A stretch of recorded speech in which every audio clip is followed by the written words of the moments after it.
Just after independence, since 1960s, there have been multiple policies जो लाई गई है agriculture को हेल्प करने के लिए, प्रोडक्टिविटी बढ़ाने के लिए और फार्मर्स को प्रोटेक्ट करने के लिए. बट उनमें से एक है जो 1960 के बाद आज तक एप्लीकेबल है, चलती आ रही है और काम भी कर रही है. That is minimum support price. Even though इससे एसोसिएटेड मल्टीपल फैक्टर्स हैं जिनके अराउंड काफी सारे डिबेट्स चल रहे हैं, स्क्रूटनी चल रही है, फार्मर्स की डिमांड है इसके लीगलाइजेशन की. But at the same time, it has proved to be an effective tool to not only ensure farmers protection in terms of prices, volatility, but also to address the agricultural production which has been a core issue in our economy. आज हम इसी के बारे में in detail बात करने वाले हैं. तो सबसे पहले स्टार्ट ही कर लेते हैं ये समझने से कि आखिरकार मिनिमम सपोर्ट प्राइस है क्या. मिनिमम सपोर्ट प्राइस एक ऐसा प्राइस है जो गवर्नमेंट प्रॉमिस करती है फार्मर्स को अपनी प्रोड्यूस के लिए. ये गवर्नमेंट का गारंटीड प्राइस है फार्मर की एग्रीकल्चरल प्रोड्यूस के लिए.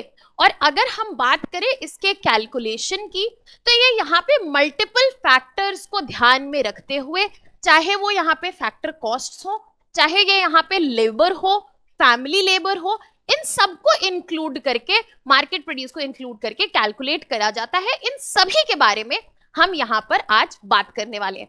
अगर हम बात करें एमएसपी एज अ पॉलिसी, इसका ओरिजिन कहाँ से हुआ, ये आई कहाँ से, तो बेसिकली हमें इसका ओरिजिन मिलेगा 1960s में, जब हमारी इकोनॉमी जो है जूझ रही थी वॉर्स से, ड्रॉट से और फेमाइन से. उसी वक्त हमने देखे थे दो बड़े वॉर्स जिसमें हम बात कर सकते हैं 1962 इंडो साइनो वॉर, 1965 इंडो पाक कॉन्फ्लिक्ट, एंड इसके बाद बिहार फेमाइन और ड्रॉट जैसी कई सिचुएशंस का सामना कर रहे थे हम, जिसकी वजह से इन्फ्लेशन, फूड शॉर्टेजेस और एग्रीकल्चरल प्रोडक्टिविटी बहुत कम थी. इन्हीं चीजों को एड्रेस करने के लिए यहाँ पर बनाई गई एग्रीकल्चरल प्राइस कमीशन, जिसका इस्टेब्लिशमेंट हुआ था इन 1965, और इसे बनाया गया था ताकि एग्रीकल्चरल सेक्टर से रिलेटेड जो चैलेंजेस हैं उनको एड्रेस किया जा सके. और इसी एड्रेसल में लाया गया था फिक्स्ड प्राइस मैकेनिज्म, जिसमें यहाँ पर फार्मर्स से फूड ग्रेन्स जो हैं डायरेक्टली प्रोक्योर किए जाएंगे. एंड इसी पॉलिसी को ग्रेजुअली आने वाले समय में 1970 में एक्सपैंड किया गया और कई सारे क्रॉप्स जो हैं, चाहे हम कॉटन की बात करें, चाहे हम ऑयल सीड्स की बात करें, राइस की बात करें, पल्सेस की बात करें, ये ग्रेजुअली इंक्लूड किया गया. फिर धीरे धीरे if you talk about specially 2000, ये वैसा समय था जहां पे एमएसपी की पॉलिसी, मिनिमम सपोर्ट प्राइस की पॉलिसी को काफी रिफाइनमेंट दी गई. इसके कैलकुलेशन पे कई कमिटीज बैठाई गई, कई रिकमेंडेशंस लिए गए. अगर मैं बात करूं तो एनसीएफ है, शांता कुमार कमेटी, जिनके बारे में हम बात करेंगे, और यहाँ पे की रिकमेंडेशंस है जिससे इस पॉलिसी को और रिफाइन किया गया ताकि इसके जो ऑब्जेक्टिव्स हैं ये बेहतर तरीके से आने वाले समय में फुलफिल कर सके. और अगर हम बात करें आज के प्रेजेंट टाइम में, तो यहाँ पे जो ये की कमिटीज हैं, चाहे वो एनसीएफ हो, नेशनल कमीशन ऑन फार्मर्स, जो कि 2004 में बनाई गई थी, and it was under the leadership of MS Swaminathan. MS Swaminathan is an important name here because इनकी ही रिकमेंडेशन थी कि यहाँ पे अगर हमें पॉलिसीज लानी है जो फार्मर्स की प्रॉब्लम्स को एड्रेस करे, तो यहाँ पे हमें मिनिमम 50% ऑफ प्रॉफिट देना होगा over the cost of production. अगर फार्मर का कॉस्ट ऑफ प्रोडक्शन जो है 100 रुपए है, तो हमें उसे इसमें 50% ऐड करके ये हमारा एस्टैब्लिश्ड एमएसपी होना चाहिए उस गिवन पर्टिकुलर क्रॉप के लिए. उसके बाद Shanta Kumar committee was set up in 2014, जिसने काम किया फूड कॉर्पोरेशन ऑफ इंडिया, जो कि रिस्पॉन्सिबल है फार्मर्स से फूड ग्रेन प्रोक्योर करने के लिए. तो फार्मर्स ने फूड ग्रेन यहाँ पर जो डायरेक्टली लिए जाएंगे, वो एजेंसी कौन देखती है? एफसीआई देखती है, और स्टेट गवर्नमेंट की बॉडीज देखती है, प्रोक्योरमेंट एजेंसीज देखती है. तो यहाँ पे शांता कुमार कमेटी ने सजेस्ट किया था कि यहाँ पर प्राइस बेस्ड से हमें सपोर्ट शिफ्ट करके, जहां पे हम मिनिमम सपोर्ट प्राइस दे रहे हैं फार्मर्स को, हमें यहाँ फोकस करना चाहिए उनकी इनकम पर, ताकि अगर हम एक होलिस्टिक वेलफेयर चाहते हैं एग्रीकल्चरल सेक्टर का भी और फार्मर्स का भी, तो we have to ensure a basic and decent income for them, जो कि नेसेसरली एमएसपी से डिलीवर हो रही है नहीं हो रही है, हमें ये क्लैरिटी देखने को नहीं मिल रही है। तो यहाँ पे कुछ इंपॉर्टेंट रिकमेंडेशंस आई, और उसके बाद इस वक्त अगर मैं बात करूं कि प्रेजेंट एमएसपी सिस्टम क्या है, तो यहाँ पर मिनिमम सपोर्ट प्राइस सिस्टम जो है वो सबसे पहले यहाँ पर सीएसीपी है। हमने स्टार्टिंग में बात की थी एसीपी की, जो एस्टैब्लिश हुई थी in 1965. Now CACP, that is Commission for Agricultural Costs and Prices, is in the place of APC, and at present वही MSP recommend करती है 23 क्रॉप्स, जिसमें राबी क्रॉप्स हैं, खारिफ क्रॉप्स हैं एंड कमर्शियल क्रॉप्स भी हैं, और इसके अलावा शुगर केन का FRP, that is Fair and Remunerative Price, is also recommended by CACP.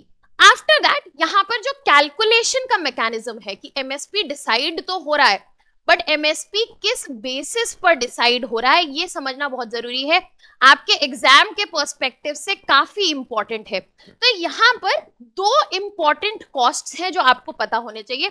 सबसे पहला है यहाँ पर A2 प्लस FL कॉस्ट। तो अगर मैं इसमें बात करूं A2 प्लस FL की, तो A2 basically indicates all the cost that the farmer has put into production.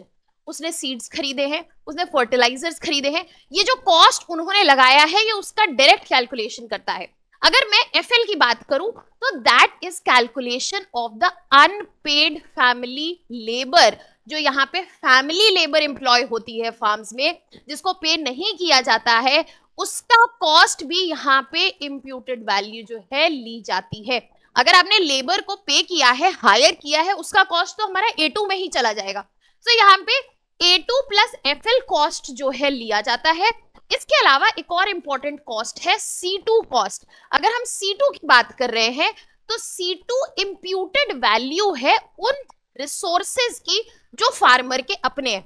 For example यहाँ पे लैंड जो है फार्मर की अपनी है, बट अगर हम समझे ये लैंड रेंट पे है तो उसका कितना रेंट जाता, तो यहाँ पे इनकी इम्प्यूटेड वैल्यूज ऐसे रिसोर्सेज की इंक्लूड किए जाते हैं। फॉर एग्जाम्पल कैपिटल अगर फार्मर ने खुद लगाया है, बट अगर वो कैपिटल बाहर से लेता तो उसको कितना इंटरेस्ट पे करना पड़ता, इसकी इम्प्यूटेड वैल्यूज जो है कैलकुलेट की जाती है। तो जब एमएसपी कैलकुलेट हो रहा होता है तो यहाँ पे A2 प्लस FL और C2 कॉस्ट जो है दोनों ही कंसिडर किए जाते हैं। बट सबसे इंपॉर्टेंट बात यह है कि एमएसपी का जो कैलकुलेशन होता है उसमें सिर्फ A2 प्लस FL कॉस्ट ही लिया जाता है, उसमें C2 कॉस्ट नहीं लिया जाता है।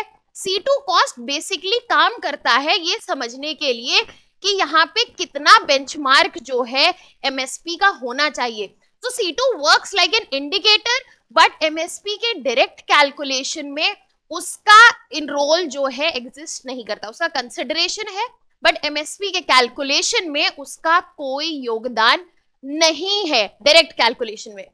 और एट प्रेजेंट अगर हम बात करें तो फार्मर्स को 1.5 times of A2 plus FL is given as the MSP।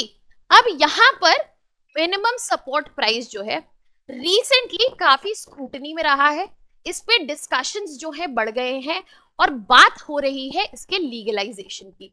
Legalisation मतलब एमएसपी जो है इस वक्त जो फार्मर्स को दिया जाता है वो गवर्नमेंट की तरफ से दिया जाता है, इसकी कोई लीगल बैकिंग नहीं है, ना ही किसी एक्ट के थ्रू, ना ही किसी लॉ के थ्रू, ना ही किसी कॉन्स्टिट्यूशनल अमेंडमेंट के थ्रू।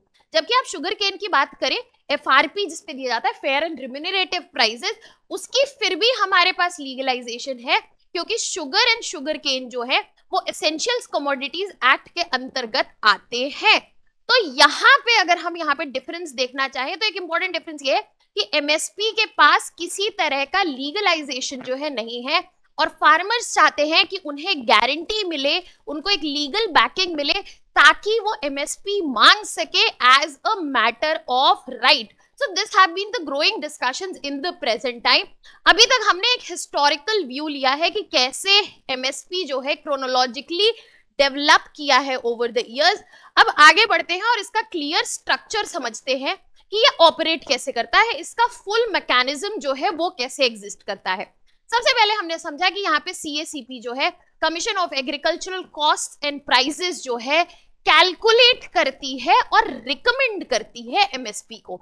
अगर यहाँ पे एमएसपी जो है रिकमेंड किया जा रहा है सिर्फ सीएसीपी के द्वारा, तो यहाँ पे इसको एक्चुअली अनाउंस कौन करता है? सीएसीपी ने जो प्राइस रिकमेंड किया है उसको वो प्रेजेंट करती है cabinet committee of economic affairs के सामने, जिसको चेयर करते हैं हमारे प्राइम मिनिस्टर, एंड CCEA उसको रिव्यू करके फाइनलाइज करती है उस एमएसपी को given commodities and agricultural crops के लिए।